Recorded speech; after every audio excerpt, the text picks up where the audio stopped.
my question. With the way MVP Kirk is playing, is he the best quarterback in the NFC North?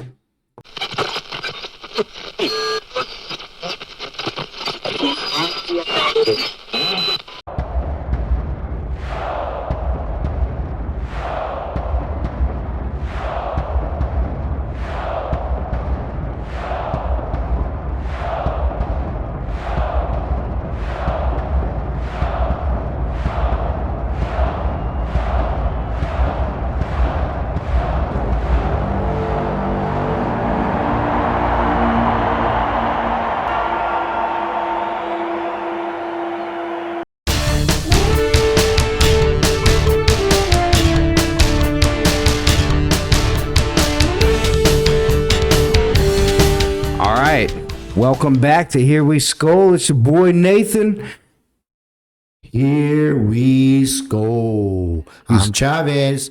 Yeah, right. I know I fuck shit up. It's okay. Yeah. That's what I do. It's ass backwards sometimes, or should I say backwards ass. I'm kiki like that. That means shut the fuck up. Again, still means the same shit. All right. Yeah, welcome back. 3 keys to the big fat dub from my boys this week. We chalked up the dub. How they feel? How does that feel? Man, you know why it felt good? It's for once, I actually was... It felt weird where it was like, I think we gonna win this game, and it felt like we was gonna win this game. It started rough in the first quarter, and we still came out in that second, double dipped on their ass, and that was a wrap.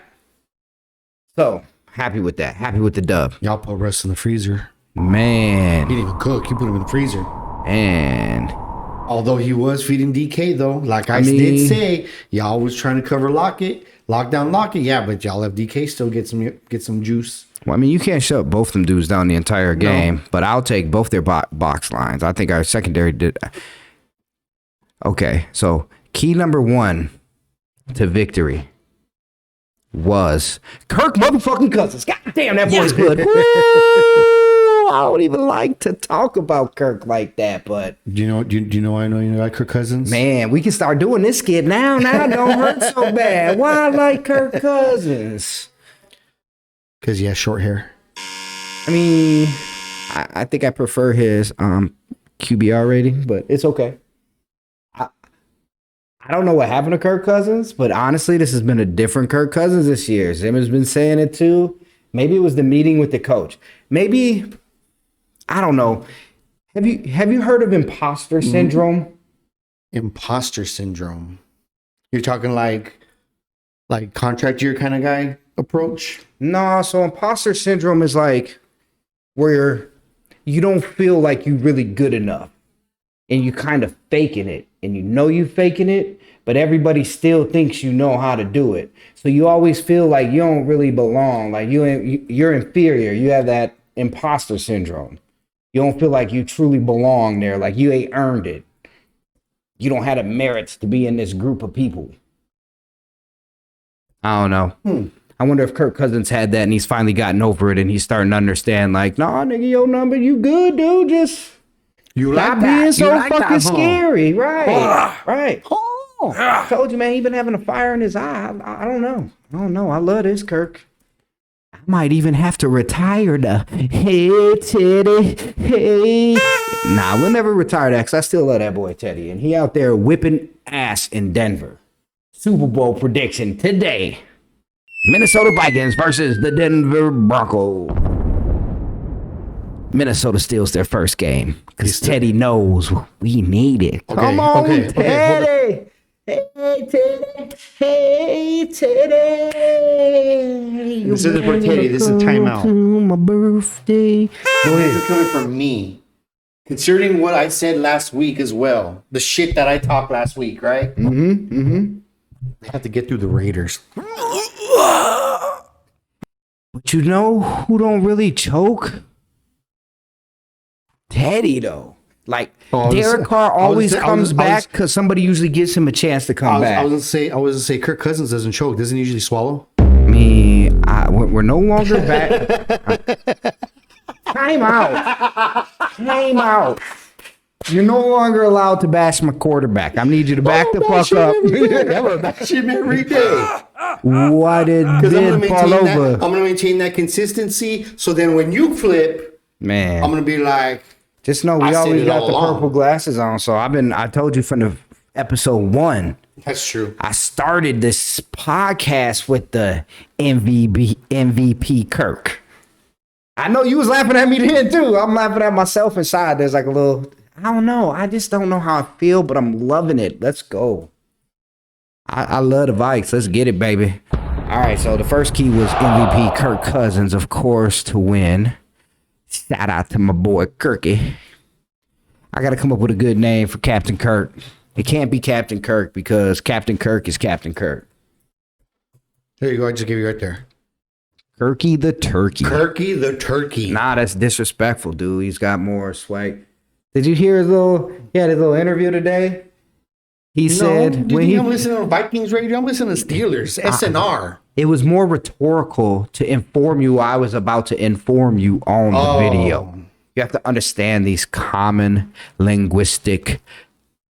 I don't know the next word. I'm still pissed at the loss, so I don't spoke or thump that great, as you could just tell right there. What happened? You still upset? Jibber jab.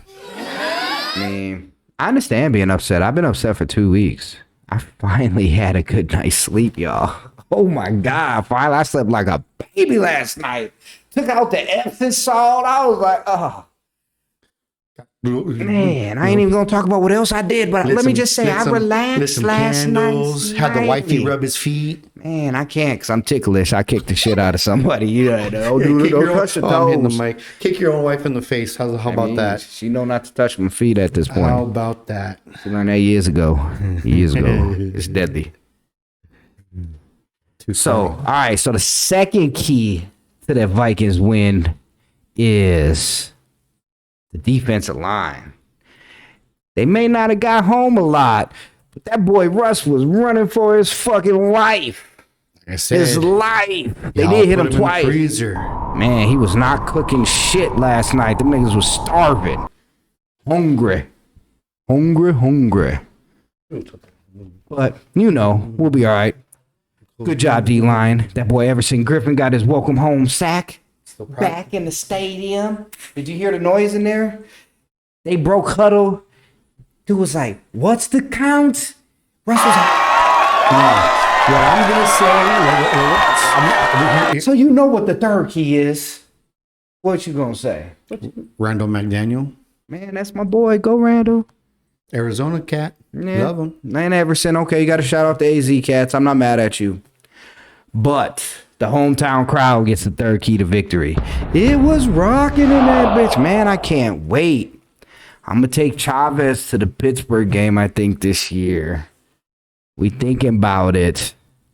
Just talking. But if we do... I've said it before. Theory versus execution. I think he's going to... His ears are going to bleed. Because it's so fucking loud in there, dude. It's crazy. Have you ever been in a stadium like that? Where I was in early Cardinal Stadium when they played the Steelers. I don't know if that counts. It does count. Were your insides vibrating? Yeah. Okay. Could you feel the air in your breath going? Ooh. No, that was just diarrhea. Ooh. That's just your IBS, man. Bro. It'd be it almost is like ooh. How's that again? Ooh. It's the waves, though. It's supposed to be ooh. The waves. Hold on, that look kind of more like the moose ears. It's supposed to be ooh. There's some shitty ways, but we work. It's better than the moose ears. Ooh. Do you have headphones on or something? I swear I'm hearing music in the background. Your wife? All right, it's gone. Man, I got some issues sometimes. He's hearing voices. All right, it's gone. Just play it.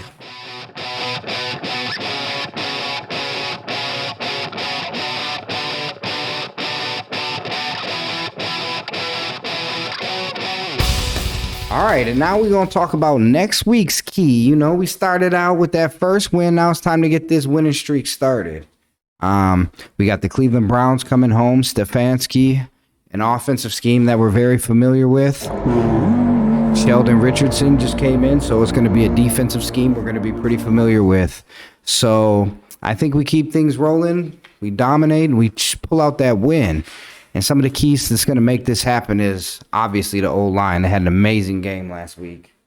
We need that to continue. Next up, we got the D-line.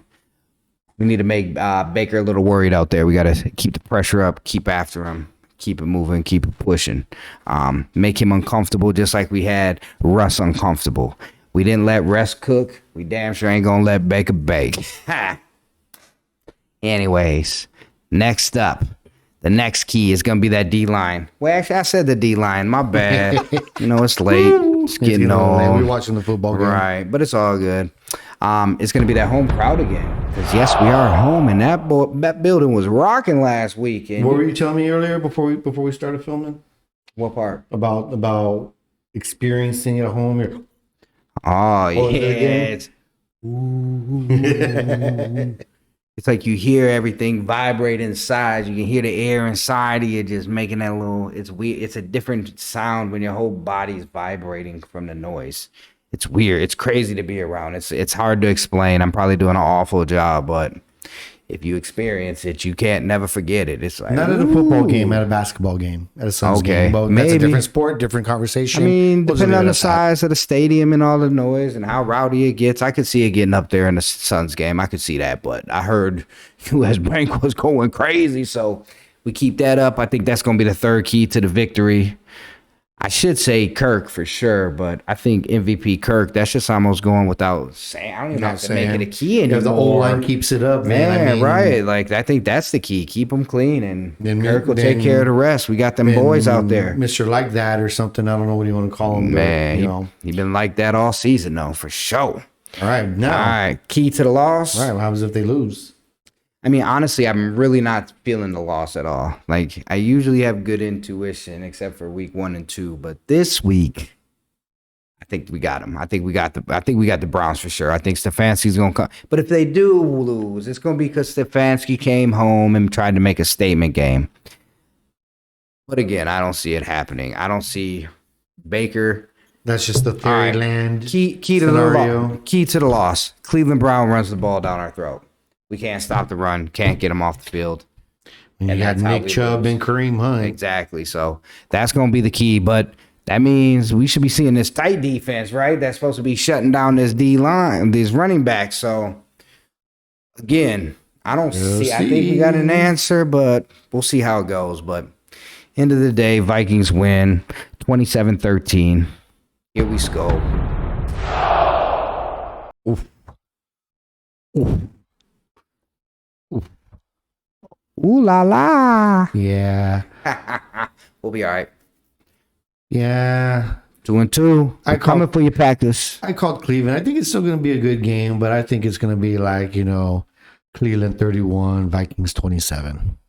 Nah, there probably is going to be a lot higher score than I said, but can't nobody stop our offense. And that's because your kicker missed the 47-yarder at halftime. He already missed his field goals for the year. He's good now.